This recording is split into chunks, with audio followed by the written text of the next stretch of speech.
राज्य के गृह मंत्री अनिल देशमुख पर मुंबई पुलिस के पूर्व आयुक्त परमवीर सिंह ने जो आरोप लगाए हैं वो बहुत ही गंभीर है और इन सब घटनाओं पर मुख्यमंत्री शांत है। महाराष्ट्र में महाविकास आघाड़ी सरकार में जो घटनाएं हो रही है इसकी संपूर्ण जानकारी आज भाजपा की ओर से महाराष्ट्र के राज्यपाल भगत सिंह कोश्यारी को बताई और इस पूरे विषय में वो हस्तक्षेप करे और इस घटना का अहवाल मुख्यमंत्री को मांगे, ऐसी मांग आज विरोधी पक्ष नेता देवेंद्र फडणवीस ने की है। महामहिम राज्यपाल महोदयांना भारतीय जनता पार्टीच्या वतीने आज निवेदन सादर करण्यात आलं।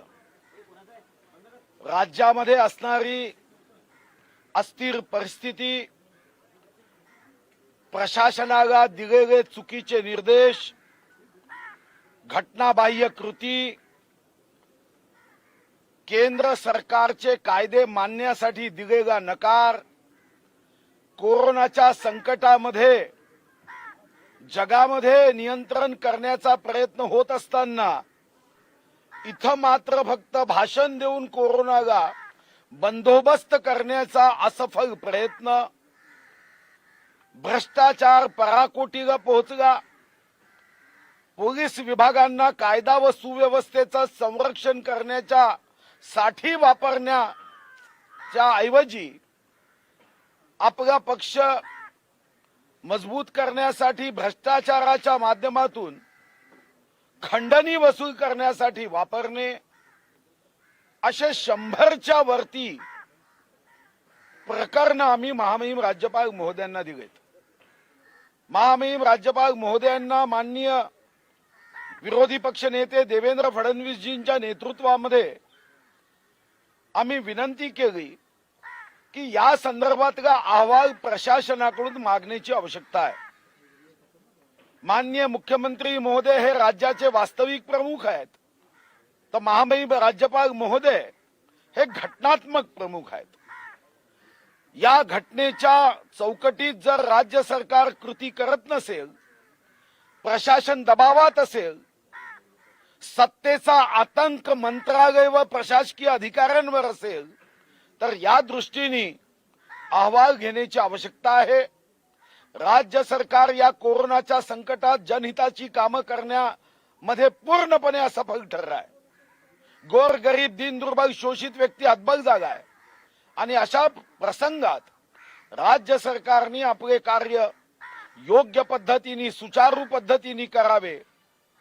भ्रष्टाचार मुक्त, भयमुक्त, भीतीमुक्त राज्य व्हावं, या दृष्टीने या सरकारचे 100 असफल बिंदू हे आम्ही माननीय महामहिम राज्यपाल महोदयांना सादर केले आहे आणि या संदर्भात मुख्यमंत्र्यांना या संदर्भातला अहवाल माननीय राज्यपाल महोदयांनी मागवावा, मुख्य सचिवांना मागवावा आणि यासोबत आज अधिकाऱ्यांवर जो आतंक आहे, त्यांना बदलीची भीती दाखवली जाते, कारवाईची भीती दाखवली जाते आणि अशा अधिकाऱ्यांना त्यांचं काम जनहितासाठी करण्यासाठी जी बाधा उत्पन्न होत आहे, संवैधानिक अडचणी उत्पन्न होत आहे, या सर्व अधिकाऱ्यांना राज्यपाल महोदयांनी कायद्याच्या माध्यमातून संविधानाच्या चौकटीत त्यांची प्रत्येक कृती व्हावी यासाठी संरक्षण देण्याची आवश्यकता आहे। यासोबत राज्यामध्ये जो भ्रष्टाचार, जी खंडणी मागण्याचे प्रकरण आहेत, ट्रान्सफर मधलं रॅकेट आहे, हे सन्माननीय विरोधी पक्ष देवेंद्र फडणवीसांनी पुराव्यासहित सर्वप्रथम विधानसभेच्या व्यासपीठावर मांडलं, पण तिथेही दाबण्याचा प्रयत्न झाला। आता आम्ही या संदर्भात महामहिम राज्यपाल महोदयांनी हस्तक्षेप करण्याची आवश्यकता आहे हे माननीय विरोधी पक्ष नेत्यांनी सांगितलं आहे।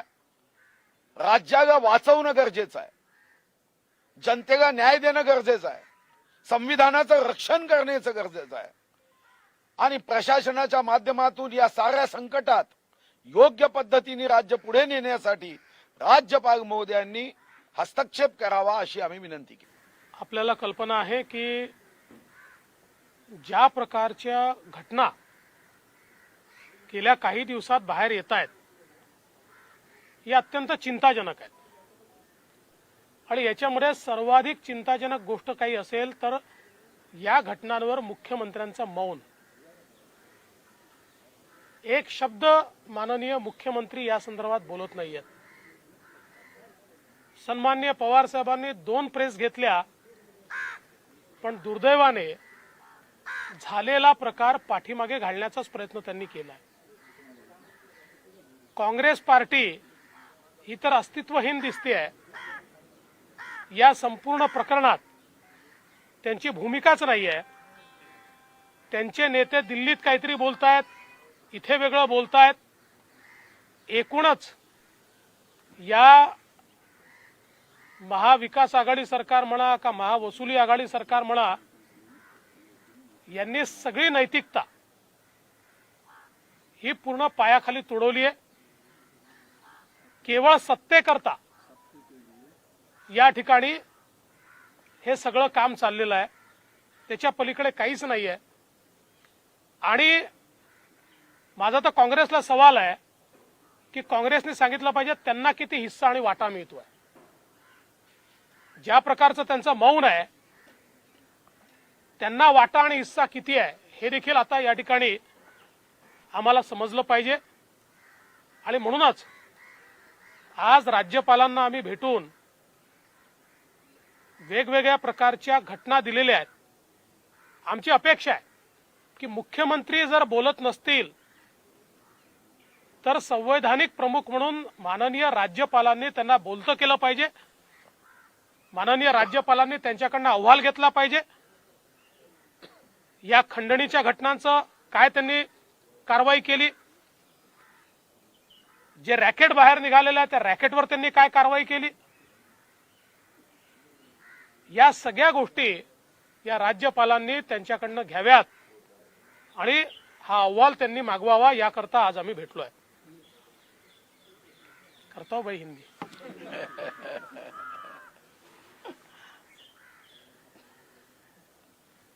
महाराष्ट्र में जिस प्रकार की घटनाएं हो रही है, चाहे पैसे की उगाही की घटना हो या ट्रांसफर्स का रैकेट हो, ये सारी घटनाएं दुखदाई है, आश्चर्यचकित और अचंभित करने वाली इस प्रकार की ये सारी घटनाएं महाराष्ट्र में हो रही है. किंतु इसमें सबसे आश्चर्य की बात अगर कोई है तो वो है मुख्यमंत्री जी का मौन. इतनी सारी घटनाएं होने के बावजूद महाराष्ट्र के मुख्यमंत्री जी ने उसके ऊपर एक बयान भी नहीं दिया. पवार साहब ने 2 प्रेस ली, किंतु जो मंत्री है उनको केवल बचाने का प्रयास पवार साहब ने किया. पवार साहब ने कहा कि मूल घटना की ओर देखिए, मूल घटना तो देखनी पड़ेगी, पर मूल घटना के आड़े आप भ्रष्टाचार को नहीं छिपा सकते. वो घटना जितनी महत्व की है उतनी ये भी घटना महत्व की है.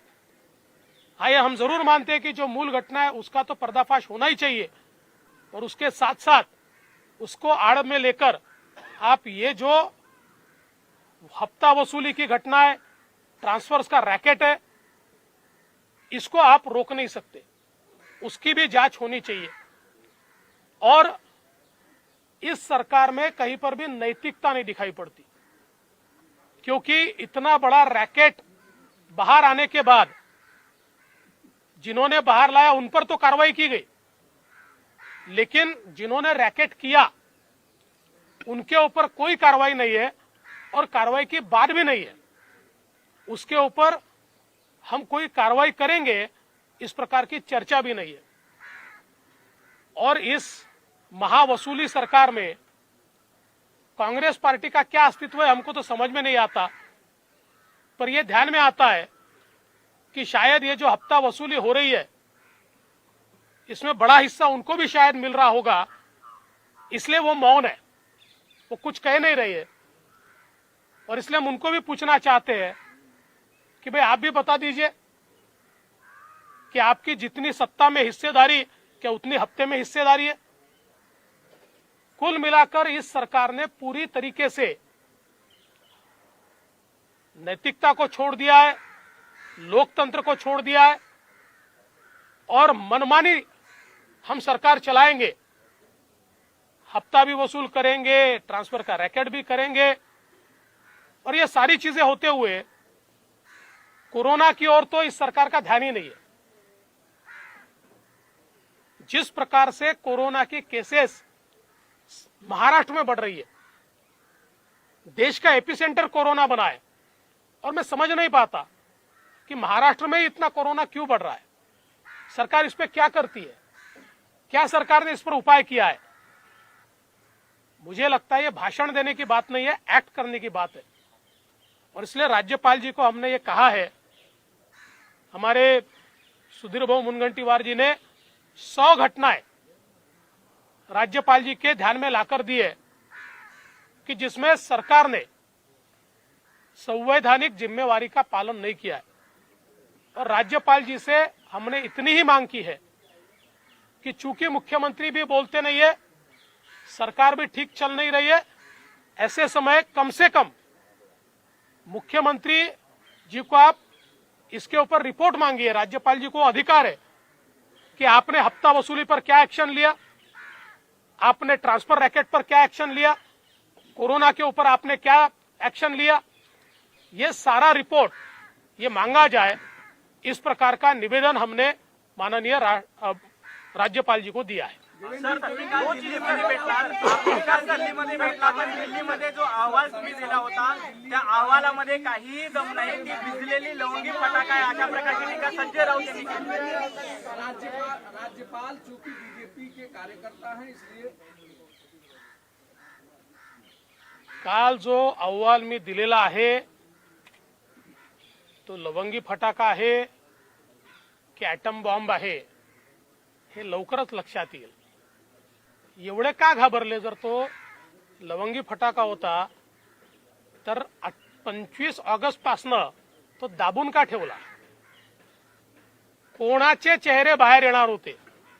हा अहवाल बाहेर आल्यानंतर नेमके कोणाचे चेहरे बाहेर येणार होते, नेमके कोण याच्यामध्ये लिप्त आहेत आणि म्हणून त्यांना वाचवायला तुम्ही तो दाबून ठेवला, हा माझा प्रश्न आहे. आणि म्हणून लवकरच यातलं सत्य बाहेर येणार. सर, यही चीज हिंदी में सर लवंगी फटाका का है, हिंदी में यही चीज. देखिए राजभवन पॉलिटिकल अड्डा बना है. देखिए ये जो रिपोर्ट केंद्रीय गृह सचिव जी को दी गई है, ये छोटा फटाका है या बड़ा बम है, ये तो जल्दी ही सामने आएगा. लेकिन जो कहते हैं कि ये छोटा सा फटाका है, तो उनको पूछना चाहता हूं, अगर ये बहुत छोटी बात थी तो 25 अगस्त 2020 से आपने इसको छुपा कर क्यों रखा? वो कौन लोग हैं जिनके ऊपर इसके माध्यम से सीधी उंगलियां उठती है?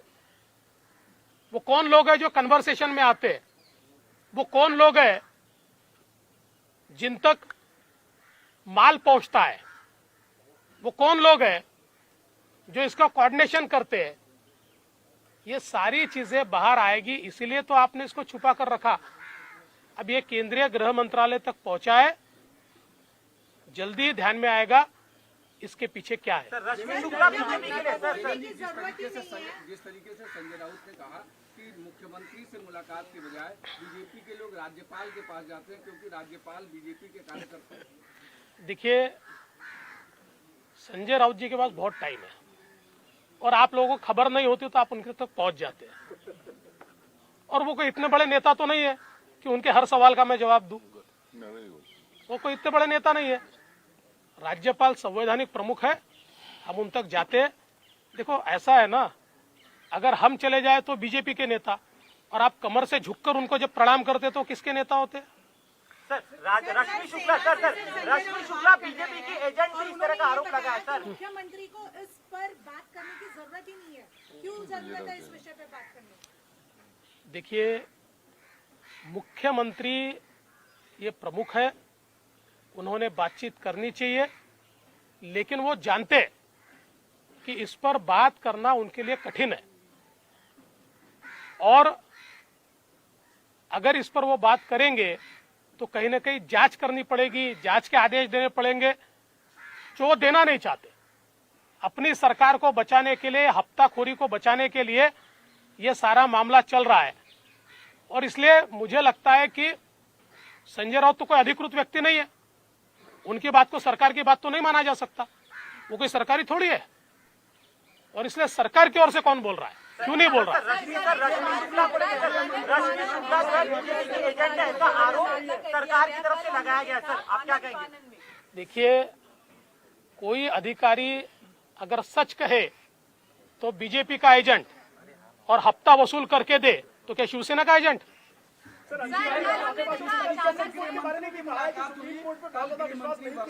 हाँ, सुप्रीम कोर्ट में बहुत ज्यादा विश्वास नहीं किया जा सकता। रंजन गोगोई को कोर्ट कर रहे हैं वो, कि उन्होंने कहा कि वहाँ न्याय नहीं मिलता है। किसने कहा? कोर्ट पर भी सवाल उठाया है किसने? संजय राउत ने। छोड़ दिए, कौन है भाई वो? कोई इतने बड़े आदमी थोडी आहे। काँग्रेसची काल बैठक झाली, त्यामध्ये एक बातमी अशी समोर येते की काही नेत्यांचा याला विरोध आहे, पण भूमिका मात्र कुठे घेताना दिसत नाहीत। एक मिनिटभरात काँग्रेसची अरे भैया, चोर चोर मौसेरे भाई हे सगळे एकत्रित आहेत। हे फक्त बातम्या सोडतात की काँग्रेसच्या बैठकीत चिंता जाहीर केली, सगळ्या हप्ता वसुलीत सगळे सोबत आहेत।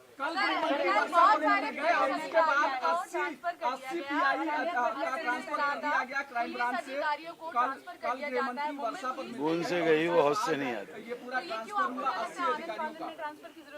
देखिए, जो बूंद से गई वो हौद से नहीं आती, इस प्रकार की चीजें पहले करने की आवश्यकता थी, जब ये ध्यान में आ रहा था कि इतने बड़े पैमाने पर लोग हफ्ता वसूली में लिप्त है, उस समय ये करना चाहिए था। लेकिन मैं ऐसा मानता हूं एडमिनिस्ट्रेटिव बाब है, और इसलिए इसके ऊपर मुझे कोई कमेंट नहीं करना। मुझे ऐसा लगता है कि इसके बाद अगर सुधार हुआ तो हम इसका स्वागत करेंगे। गोपनीय पत्र फोडल्याबद्दल महाविकास आघाडीकडनं गुन्हा दाखल करण्याचा प्रयत्न केला जातो। ज्या पद्धतीचा गोपनीय अहवाल रश्मी शुक्ला यांनी दिला आणि ते जर बाहेर केलं तर अशा पद्धतीचा गुन्हा आहे, अशा सरकारचा गृहमंत्र्याचा गुन्हा आहे। गुन्हा तर माझ्यावरच दाखल करावा लागेल। गृहमंत्र्यावर, कारण गृहमंत्री अनिल देशमुखांवर हा गुन्हा करावा लागेल की गोपनीय पत्र बाहेर केलं, जे पत्राचं संरक्षण करू शकत नाही ते जनतेचं, देशाचं आणि राज्याचं करतील। ज्यांना पत्र, आपलं गुप्त पत्र हे सुद्धा वाचवता येत नाही, त्यांना तर एक क्षण पदावर राहण्याचा अधिकार नाही, एका सेकंदात राजीनामा देऊन बाहेर गेलं पाहिजे। खास करून रश्मी शुक्लांवर गुन्हा दाखल करण्याची मागणी केली। नाही, गुन्हा त्यांच्यावर दाखल काय, म्हणजे एखाद्या प्रामाणिक अधिकाऱ्यांनी सत्यस्थिती सांगणं हा गुन्हा होतो, आणि तुमच्या फाईल मधून ते पत्र बाहेर जाणं, तुमच्या अधिकाऱ्यांच्या माध्यमातून, तुमच्या पीएच्या माध्यमातून, तुमच्या पीएसच्या माध्यमातून खंडणी घेणारे जे अधिकारी आहेत त्यांच्या हातून जर बाहेर गेलं तो गुन्हा कुणावर दाखल करता? हा गुन्हा तर गृहमंत्र्यावर दाखल केला पाहिजे। गृहमंत्र्यांना एक क्षण पदावर राहण्याचा अधिकार नाही। हे जगामधल्या अनेक पंतप्रधान, राष्ट्रपती भवनामधून जेव्हा अशा घटना झाल्या त्यांनी राजीनामे दिले, त्यांना आठवण पाहिजे असेल तर आम्ही पूर्ण इतिहास काढून देतो। विषय मी बाहेर काढलेला आहे, त्यामुळे गुन्हा दाखल करायचा असेल तर माझ्यावर करावा लागेल, आणि मी त्याची पर्वा करत नाही। जर हप्ताखोरी होत असेल, रॅकेट होत असेल, आणि त्या रॅकेटमधनं महाराष्ट्राची बदनामी होत असेल, तर महाराष्ट्राची बदनामी होऊ नये याकरता 4 गुन्हे अजून माझ्यावर दाखल झाले तरी मला फरक पडत नाही। मी कोर्टात जाईन, कोर्टात ते सिद्ध करेन।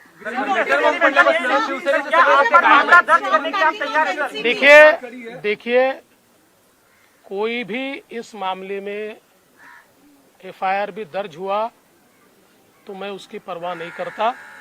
मैंने महाराष्ट्र के हित के लिए ये काम किया है।